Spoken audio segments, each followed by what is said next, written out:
Un imam hollandais a été suspendu après la visite d'une délégation de 15 imams européens en Israël. L'imam hollandais Youssef Msibi a été suspendu avec effet immédiat par la mosquée Bilal d'Akmar après avoir participé à une délégation de figures musulmanes européennes en visite en Israël. Youssef Msibi faisait partie d'un groupe de 15 imams musulmans qui ont rencontré le président israélien Isaac Herzog à Jérusalem lundi dernier. Lors de cette rencontre, l'imam a chanté une réinterprétation en arabe de l'hymne national israélien, suscitant la colère de sa mosquée qui a décidé de le démettre de ses fonctions d'imam sur le champ. Le problème, c'est pas que des imams veulent un dialogue de paix avec les autres confessions, c'est même une bonne initiative. Mais aller en Israël avec le contexte actuel, les crimes de guerre à Gaza, le gouvernement israélien d'extrême droite, c'était pas une bonne idée. Tout à fait d'accord avec ça. Pourquoi Chalgoumi soutient Israël en plein génocide à Gaza? On s'est tous trompés sur Chalgoumi. Récemment, Chalgoumi, a.k.a. je peux pas vous dire plus, est allé en Israël pour dire droit dans les yeux au président israélien dont l'armée commet un génocide. تمثلون عالم الأخوة، عالم الإنسانية، عالم المحبة، عالم الديمقراطية، عالم الحرية. Alors moi, pour expliquer une dinguerie pareille, je pense que le Mossad a une vidéo de Chalgoumi dans une soirée PDD où il se met de la harissa sur le corps. Je vois pas d'autre raison. Bah ouais, sinon comment t'expliques qu'un mec comme Chalgoumi, qui a autant de crédibilité qu'une mouche au sein de la communauté musulmane en France, discute avec le président d'Israël? Parce que Chalgoumi sur YouTube France, il est plus dans la catégorie humour que religion. Mais comment il est passé de ça نحن نساند القضية الفلسطينية، نندد ضد هذا الاحتلال، هذا العدوان، هذا الاغتصاب للأراضي، هذا المحق لحقوق الإنسان. à ça? Et pourquoi je dis qu'on s'est tous trompés sur Chalgoumi? Parce qu'en fait, on pensait que c'était un cas à part, qu'il n'y avait qu'un Chalgoumi tous les 1000 ans. Ben non, les gars, des Chalgoumi, il y en a pratiquement dans chaque pays européen. C'est une épidémie. T'imagines si un jour ces gens se réunissent pour faire une prière ensemble? Ah, Misraël Khaï. Regardez comment le criminel de guerre représentant l'Israël de l'apartheid, un pays à la taille d'un jardin de quartier, est accueilli en héros à la Maison Blanche. Et vous, vos chefs d'État se déplacent à plusieurs comme les stagiaires venus saluer le maître. Un vrai remake des visites coloniales. Le lycée musulman Averroès, souvent ciblé par l'État, affiche 100% de réussite au bac 2025. Le rappeur Booba dévoile ses ennuis avec le Mossad depuis sa prise de position contre le régime israélien. J'ai dit le Mossad comme ça pour rigoler, exactement ce que j'avais dit, mais il m'est vraiment arrivé des péripéties à Miami où j'ai eu une équipe de filature derrière moi, des trackers GPS sous mes voitures, une caméra infrarouge sur mon portail pour surveiller mes entrées et venues.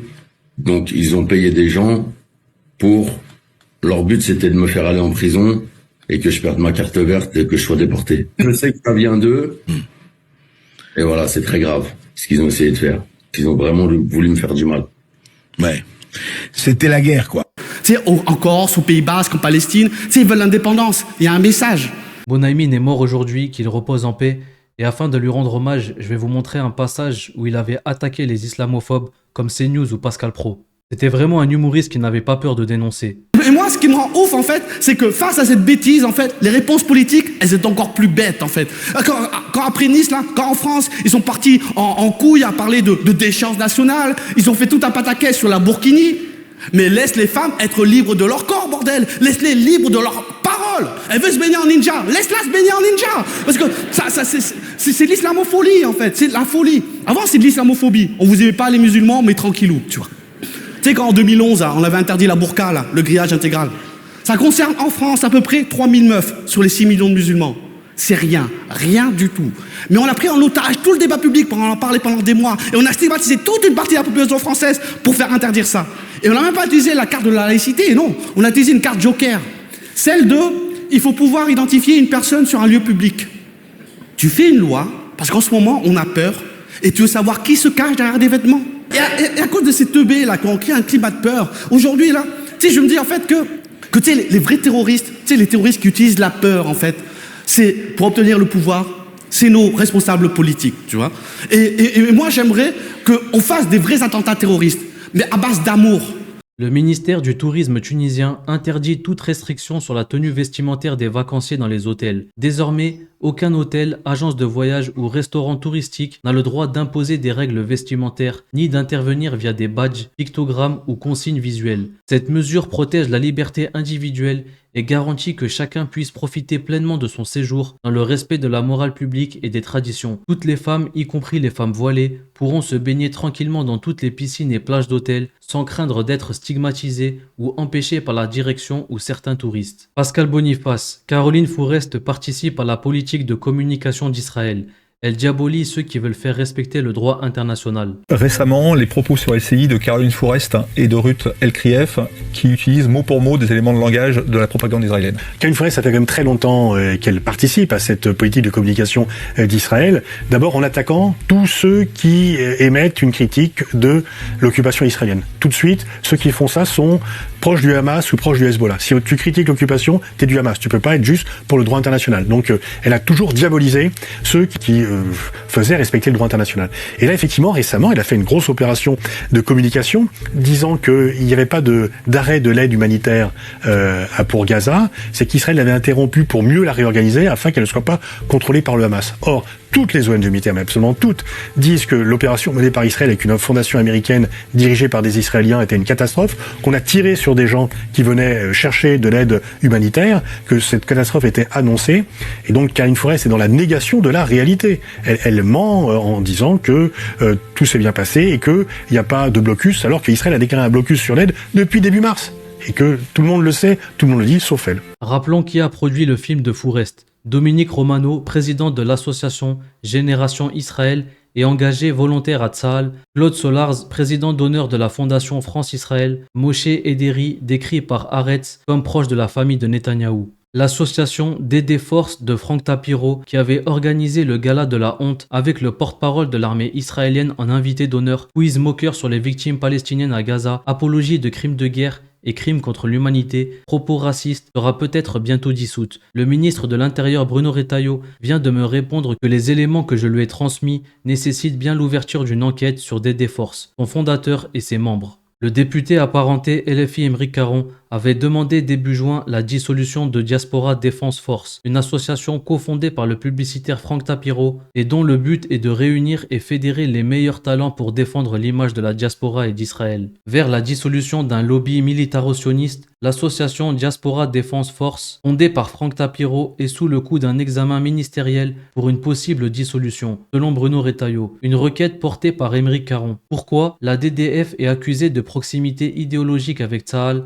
de propagande militariste et de dérive communautariste. Elle promeut des récits justifiant les crimes de guerre israéliens à Gaza sous couvert de défense de la diaspora. Cette structure ne se contente pas de soutien humanitaire. Elle organise des galas, mobilise des influenceurs, déploie des campagnes sous couvert de la lutte contre l'antisémitisme tout en défendant des politiques d'extrême violence. Dans un état de droit, une association ne peut instrumentaliser une cause pour justifier ou couvrir des exactions de guerre. La France n'a pas vocation à servir de relais à l'exportation du militarisme israélien. Une dissolution, elle marquerait une rupture symbolique forte, celle d'un État qui cesse de fermer les yeux sur les relais locaux d'une politique coloniale violente. Un signal envoyé à toutes les structures de soft power sous camouflage communautaire. Un examen approprié de la situation. Bruno Retailleau étudie la dissolution de l'association pro-Israël Diaspora Défense Force de Frank Tapiro, réclamée par Émeric Caron. Écoutez ce vieux fou, ce qu'il dit sur Rima Hassan. Vous avez le pouvoir. Aujourd'hui, on lui a donné un pouvoir incroyable. Elle n'en avait aucun. L'impunité lui donne le pouvoir. Donc, tant qu'elle n'est pas punie, elle continuera à avoir un pouvoir. Et aujourd'hui, elle est une passionnariat. Elle se veut martyr. Elle va refaire une autre flopille. Moi, j'appelle la flopille parce que c'est une flopille au sens humanitaire. Mais c'est pas un flop d'un point de vue communication. Qui part, je crois, dans pas longtemps, d'Espagne, je crois, ou d'Italie, pour Gaza. Et pourquoi elle fait ça? Elle aimerait se prendre une balle. Elle aimerait tomber sous les balles israéliennes. C'est le fantasme, le martyr Che Guevarien, de cet révolutionnaire mort au combat. Mais si ça continue comme ça, mais où on va aller? Donc il faut l'arrêter. Marc Botenga qui tweet « Du Congo au Moyen-Orient, les USA, mais les pays européens aussi, veulent mettre la main sur les richesses naturelles. Des pays entiers sont détruits pour y arriver. C'est ça l'impérialisme, il faut l'arrêter. Trump, il a dit quoi aux Congolais? Il a dit « Ah, si vous voulez la paix, va falloir me filer vos richesses. » Donc il impose un deal aux Congolais qui lui offre le contrôle des minerais. C'est ce qu'on appelle du racket, tout simplement. Parce que d'abord, l'Occident, l'Europe aussi d'ailleurs, a sponsorisé le Rwanda, les rebelles, la guerre à l'Est, pour piller les minerais du Congo. Et ensuite, ils viennent proposer la paix des voleurs et même ramener des mercenaires américains pour contrôler les mines des Congolais. En Ukraine, effectivement, ils font pareil. C'est vous voulez un soutien? Écoutez, vous allez nous céder vos matières premières, au Moyen-Orient aussi d'ailleurs, de la Libye à l'Iran, passant par l'Irak. Chaque pays, tout pays qui veut contrôler son gaz et son pétrole se fait attaquer, se fait bombarder. Même les Palestiniens aujourd'hui se font dégager pour avoir un accès pour voler justement leur gaz. C'est ça l'impérialisme. On le sait très bien, l'Afrique n'est pas pauvre, l'Afrique est appauvrie. Et cela crée aujourd'hui de la colère. Et si l'Europe ne change pas d'approche, nous serons chassés avec le goudron et la plume par les Congolais, par les Africains. Et c'est là où il y a une responsabilité de ne plus suivre cette politique impérialiste que nous avons suivie en soutenant les rebelles, le Rwanda et d'autres impérialistes comme les États-Unis. Pendant ce temps, jusque sur la route du Tour de France, la police traque les drapeaux palestiniens complices de Macron.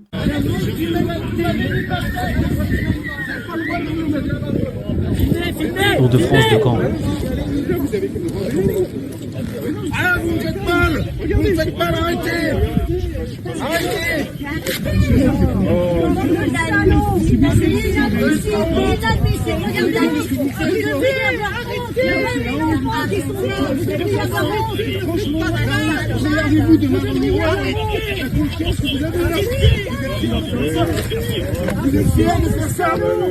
Combien on vous paye? Combien on vous paye pour faire ça? Allez les gars, tout le monde de la France! Combien on vous paye pour faire ça? Vous êtes... Mais franchement... Il est content, il est fier en plus.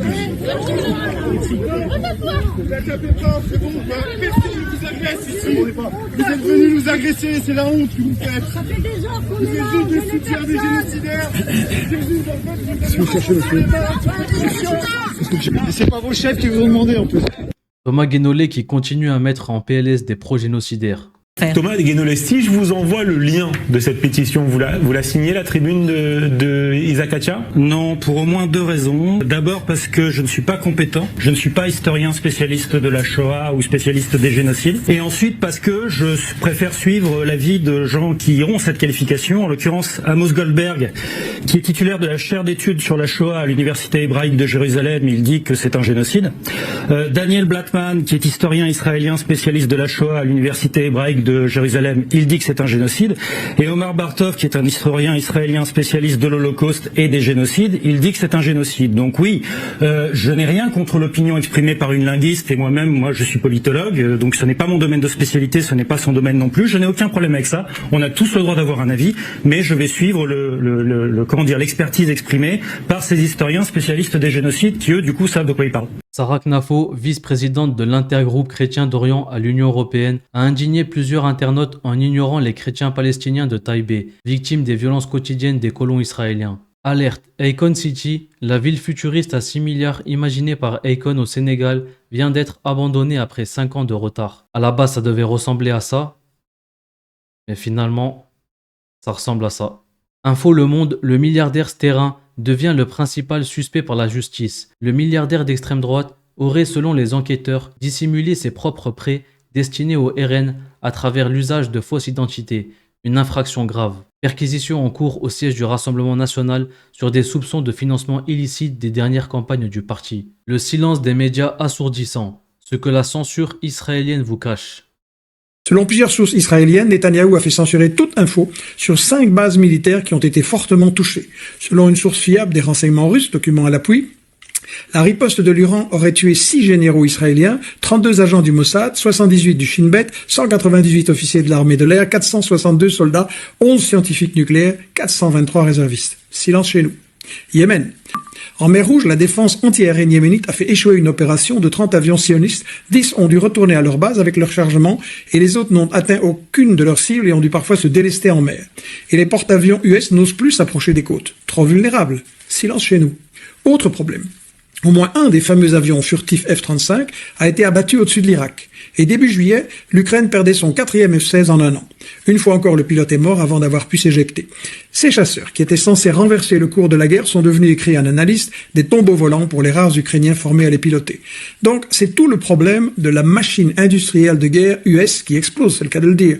Malgré un budget de près de 1000 milliards de dollars, les armements US sont dépassés en quantité. Moscou produit en 3 mois plus que tous les pays de l'OTAN en un an, et dépassé en qualité aussi. En Ukraine comme en Israël, les très coûteux missiles patriotes peuvent seulement regarder passer des missiles hypersoniques. Je veux bien être à 3 contre 1, mais il me faudra plus de temps de parole dans ce cas-là. Dire que c'est un territoire souverain, c'est un territoire souverain de la Palestine qui fait l'objet d'une occupation militaire illégale par Israël selon la Cour internationale de justice des Nations Unies. Ce qui exerce actuellement la souveraineté sur Gaza, c'est Israël depuis des années, puisque même quand ils se sont retirés en 2005, ils ont mis en place un blocus. Pas de chambre à gaz, il n'y a pas donc de projet d'extermination de Palestiniens, il n'y a pas d'intention d'éliminer la population palestinienne. Mais en revanche, j'ai une question que j'aimerais poser à mon voisin. Quand dans les manifestations je veux bien être à 3 contre 1, mais il faut me donner un peu plus. Mais il faut me donner un peu plus de temps de parole dans ce cas-là. Parce que Rachel. Ce qu'ils pensent pour les LFI, les députés des LFI, c'est l'apartheid. Vous avez donné des exemples. Alors en Israël, je vous le dis clairement, il n'y a pas d'apartheid en Israël et il n'y a pas de génocide. C'est tout. La Cour de justice des Nations Unies n'est pas d'accord avec vous sur les 2 points. Sur les 2 points, madame. Non, justement parce qu'ils font 2. Ce 10 juillet 2025, la Cour d'appel de Paris a prononcé la relaxe de Natacha Ray et Amandine Roy, qui étaient poursuivies par Brigitte Macron à la suite d'une vidéo diffusée le 9 décembre 2021 dans laquelle elle affirmait en substance que Brigitte Macron était née homme sous le nom de Jean-Michel Trogneux. En janvier 2022, Brigitte Macron avait annoncé son intention de porter plainte pour diffamation et avait obtenu la condamnation de Natacha Ray et Amandine Roy le 12 septembre 2024. Ayant fait appel de cette condamnation, ces dernières viennent donc d'être relaxées, ce qui signifie que le tribunal a déclaré les prévenus non coupables d'une infraction. Il s'agit d'une victoire majeure car cela signifie que, dans l'affaire Trogneux, malgré tout le tintamarre médiatique, Brigitte Macron n'a obtenu aucune condamnation pour diffamation contre ceux qui affirment qu'elle est née homme sous le nom de Jean-Michel Trogneux. Pour rappel, Brigitte Macron est l'épouse d'Emmanuel Macron qu'elle a connu en 1992 alors que le futur président français était âgé de 14 ans. Victoire de Natacha Ray contre Brigitte et Jean-Michel Trogneux. La cour d'appel relaxe Natacha Ray et envisage de continuer sur citation directe Brigitte et Jean-Michel Trogneux pour escroquerie au jugement. Merci de partager en masse. Français, Françaises, j'ai en main la décision du tribunal correctionnel de Paris qui avait, en violation de la loi, déclaré Natacha Ray coupable de diffamation pour servir la soupe aux consorts Trogneux et Trogneux. Natacha Ray, pourchassée, persécutée, condamnée, mais finalement, Natacha Ray, relaxée par la Cour d'appel de Paris, aujourd'hui est un jour historique pour la justice française. Cette victoire, c'est la victoire de Natacha Ray, mais c'est aussi et encore la victoire de la France éternelle sur les francards républicains qui se sont infiltrés au sein de la 17e chambre du tribunal correctionnel de Paris. En conséquence, la Cour d'appel de Paris a donc, par une décision historique du 10 juillet 2025, validé les travaux, les recherches, les analyses réalisées seules par Natacha Ray. Natacha Ray envisage aujourd'hui, réserve la possibilité de délivrer une citation directe devant le tribunal correctionnel de Paris contre Brigitte Trogneux, épousaille Macron, et contre Jean-Michel Trogneux sur l'infraction de escroquerie au jugement en bande organisée. Mais ne serait-il pas temps, compte tenu des implications internationales de cette affaire lamentable, de mettre un terme définitif à cette affaire en procédant à une transaction entre les parties pour mettre un terme à ce combat de coq qui n'a que trop duré. D'autant plus que vous le savez, mon propre fils, Louis, âgé de 4 ans, fait l'objet, en marge de cette affaire, d'une séquestration institutionnelle depuis avril 2023. Séquestration institutionnelle organisée par des francards républicains qui siègent au tribunal de Nanterre.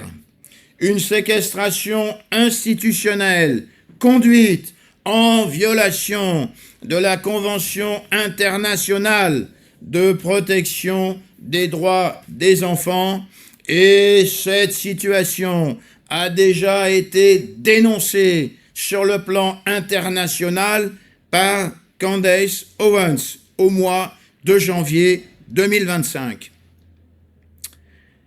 Donc, je suis à la disposition de l'avocat des consorts Trogneux et Trognon pour, le cas échéant, envisager un règlement amiable au travers une transaction.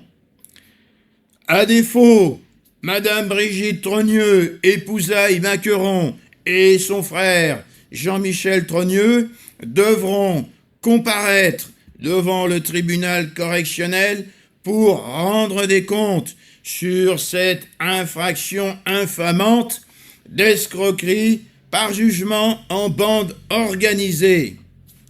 J'attire encore votre attention sur le fait que précédemment, Natacha Ray avait déjà gagné une affaire contre les consorts Trogneux et Trogneux et les enfants Osières devant le tribunal de Paris siégeant au civil sur une sinistre affaire d'atteinte à la vie privée.